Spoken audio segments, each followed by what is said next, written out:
বানাইছে মুদের বৈরাগী সাদের লাউ বানাইছে মুদের বৈরাগী। ভাই এটা কিতা এটা লাউ খেত নাম খেত? ভাই এটা লাউ খেত আম খেত। লাউ তো মেলা হয়েছে দেওয়া যায়, তাই এত লাউ রে? এই তো 250 হয়েছে। 1 টাকা শ? 1 টাকা 250 হয়েছে। তে তো এই কম হয়েছে না বেশি? বেশি হয়েছে না কমই হয়েছে? ফসল এবার ধরছে না বেশি? আরো বেশি হ। একটার মধ্যে 500 ধরে 500। হ্যাঁ হ্যাঁ, লাউ দেওয়া পরে রয়েছে গো। এটা লাউ তো আমরা টিয়া দেখি না খাই, মেলা টিয়া। এটা কিভাবে শুনতে? এটা একবার পানির জল।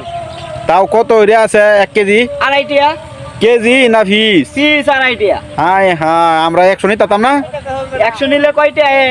100 নিতাম, 200-500 টাকা না দিতাম। 100 হতো না, নিলে একবারে 500 নেওয়া লাগবো। 500 লাউ নেওয়া লাগবো? চুক্তি। এইটা আম কি হয়ে আম কুম্বা লইব? আম লাউ বেচে সে আম বেচাম। ও লাউ বেচে বেচ ভাই?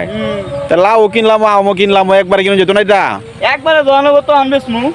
ও আচ্ছা, তে এখন তে লাউ লয়ে যাই কত এটাতে? লাউ 2.5 টাকা পিস। আচ্ছা, তে লাউ দেখলাম 4 দিয়া।